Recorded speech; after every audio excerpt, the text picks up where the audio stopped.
The children of iniquity, who believed only in hypocrisy and departed not from their evil ways. For this cause they shall not be saved, because they are not of any use in the building by reason of their sins. Wherefore they are cut out and cast afar off, because of the anger of the Lord, and because they provoked him to anger against them. As for the great number of other stones, which thou hast seen placed about the tower, but now put into the building, those which are rugged are they who have known the truth, but have not continued in it, nor been joined to the saints, and therefore are unprofitable.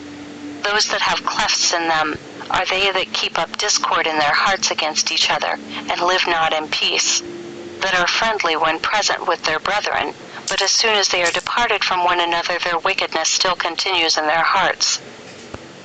These are the clefts which are seen in those stones. Those that are maimed and short are they who have believed indeed, but still are in great measure full of wickedness. For this cause they are maimed and not whole. But what are the white and round stones, lady, and which are not proper for the building of the tower? She answering said unto me, How long wilt thou continue foolish and without understanding, asking everything and discerning nothing? They are such as have faith indeed, but have withal the riches of this present world. When therefore any troubles arise for the sake of their riches and traffic, they deny the Lord. I answering said unto her, When therefore will they be profitable to the Lord? When their riches shall be cut away, says she, in which they take delight, then they will be profitable unto the Lord for his building.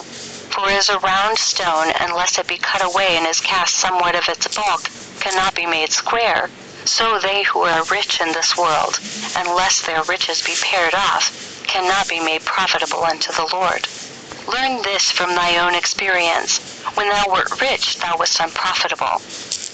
But now thou art profitable, and fit for the life which thou hast undertaken. For thou also once was one of those stones. As for the rest of the stones which thou sawest cast afar off from the tower, and running in the way, and tumbled out of the way into desert places, they are such as have believed indeed, but through their doubting have forsaken the true way, thinking they could find a better. But they wander and are miserable, going into desolate ways.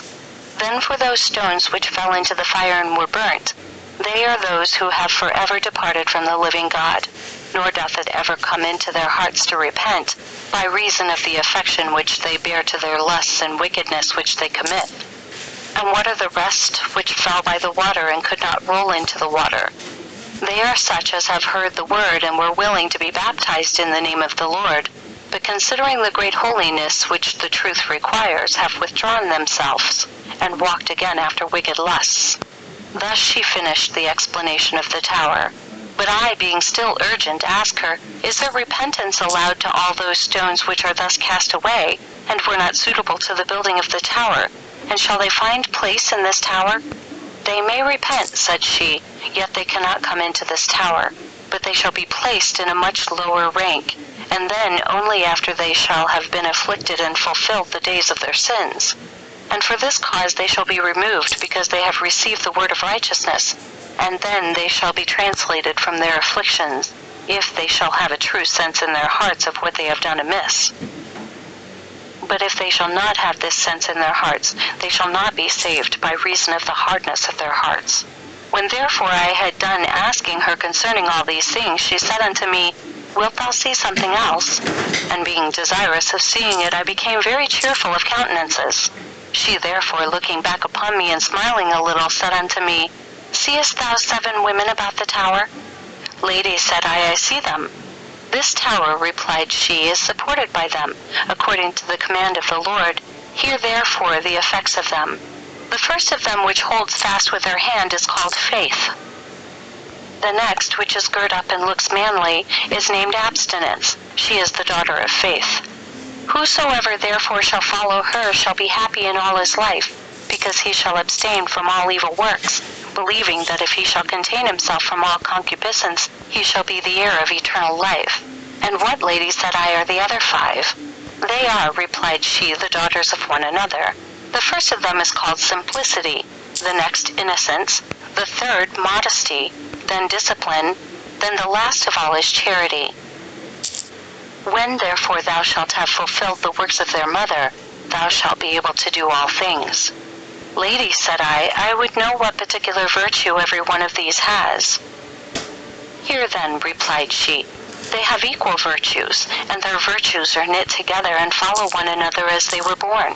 From faith proceeds abstinence, from abstinence simplicity, from simplicity innocence, from innocence modesty, from modesty discipline and charity.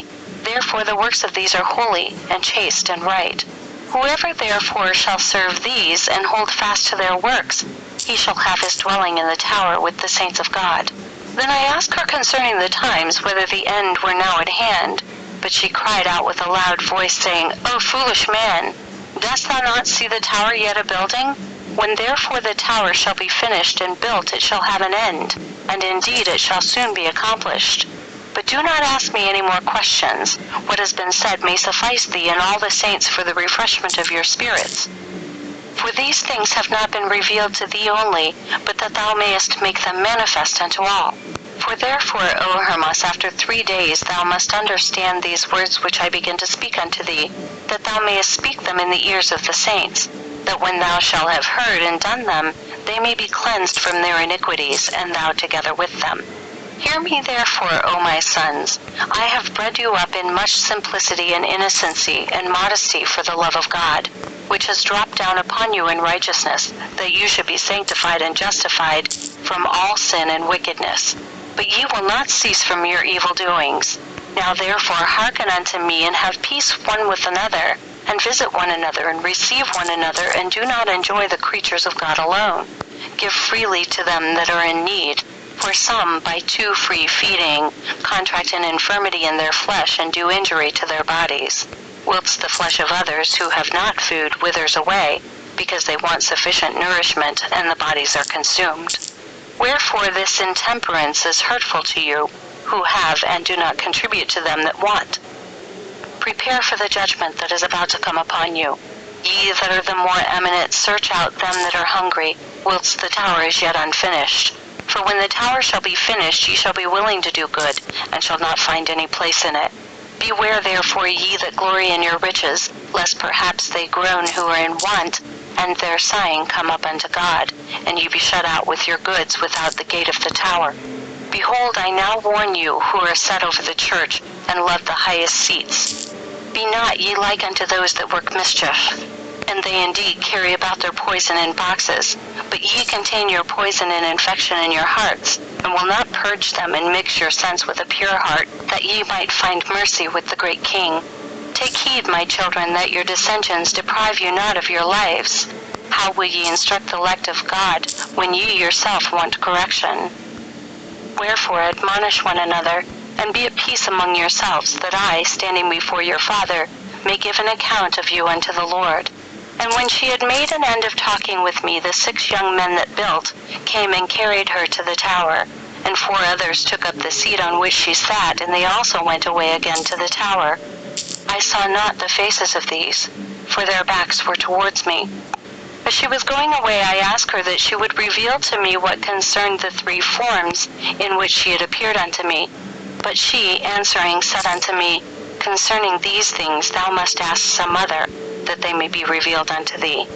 Now, brethren, in the first vision last year she appeared unto me exceedingly old, and sitting in a chair. In another vision she had indeed a youthful face, but her flesh and hair were old. But she talked with me standing, and was more cheerful than the first time. In the third vision she was in all respects much younger, and comely to the eye, only she had the hair of an aged person, yet she looked cheerful, and sat upon a seat. I was therefore very sad concerning these things until I might understand the vision. Wherefore I saw the same old woman in a vision of the night, saying unto me, All prayer needeth humiliation. Fast therefore, and thou shalt learn from the Lord that which thou dost ask. I fasted therefore 1 day. The same night a young man appeared to me, and said, Why dost thou thus often desire revelations in thy prayers? Take heed that by asking many things thou hurt not the body. Let these revelations suffice thee. Canst thou see more notable revelations than those which thou hast already received? I answered and said unto him, Sir, I only asked this one thing upon the account of the 3 figures of the old woman that appeared unto me, that the revelation may be complete. He answered me, You are not without understanding, but your doubts make you so. Forasmuch you have not your heart with the Lord. I replied and said, But we shall learn these things more carefully from you. Hear then, says he, concerning the figures about which you inquire. To begin, in the first vision she appeared to thee in the shape of an old woman sitting in a chair, because your old spirit was decayed, and without strength, by reason of your infirmities and the doubtfulness of your heart. For as they who are old have no hope of renewing themselves, nor expect anything but their departure, so you, being weakened through your worldly affairs, gave yourself up to sloth, and cast not away your solicitude from yourself upon the Lord, and your sense was confused, and you grew old in your sadness. But, sir, I would know why she sat upon a chair. He answered, Because every one that is weak sitteth upon a chair by reason of his infirmity, that his weakness may be upheld. Behold, therefore, the figure of the first vision. In the second vision you saw her standing and having a youthful face, more cheerful than her former, but her flesh and her hair were ancient. Here said he this parable also. When anyone grows old, he despairs of himself by reason of his infirmity and poverty, and expects nothing but the last day of his life. But on a sudden an inheritance is left to him, and he hears of it and rises, and being become cheerful, he puts on new strength. And now he no longer sits down, but stands, and is delivered from his former sorrow, and sits not, but acts manfully. So you, having heard the revelation which God revealed unto you, because God had compassion upon you and renewed your spirit, both laid aside your infirmities, and strength came to you, and you grew strong in the faith, and God, seeing your strength, rejoiced. For this cause he showed you the building of the tower, and will show other things unto you, if you shall have peace with all your heart among each other. But in the third vision you saw her yet younger, fair and cheerful, and of a serene countenance. For as if some good news comes to him that is sad, he straightway forgets his sadness, and regards nothing else but the good news which he has heard. And for the rest he is comforted, and his spirit is renewed through the joy which he has received. Even so you have been refreshed in your spirit by seeing these good things.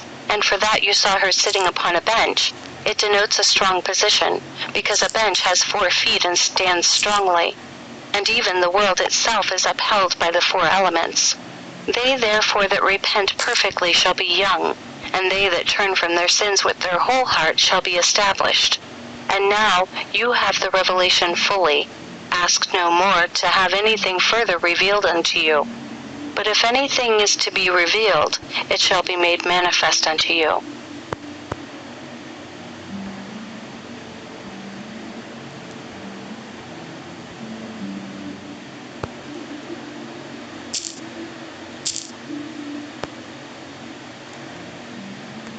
The first part of the book of Hermas, called his vision. The first part of the book of Hermas, called his vision. Vision 3.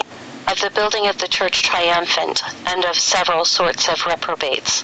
The vision which I saw, brethren, was this. When I had often fasted and prayed unto the Lord that he would manifest unto me the revelation, which he had promised by the old woman to show unto me, the same night she appeared unto me and said unto me, Because thou dost thus afflict thyself, and art so desirous to know all things, come into the field where... Chapter 2. Thus the heavens and the earth were finished, and all the host of them. And on the 7th day God ended his work which he had made, and he rested on the 7th day from all his work which he had made. And God blessed the 7th day, and sanctified it, because that in it he had rested from all his work which God created and made. These are the generations of the heavens and of the earth when they were created, in the day that the Lord God made the earth and the heavens, and every plant of the field before it was in the earth, and every herb of the field before it grew. For the Lord God had not caused it to rain upon the earth, and there was not a man to till the ground.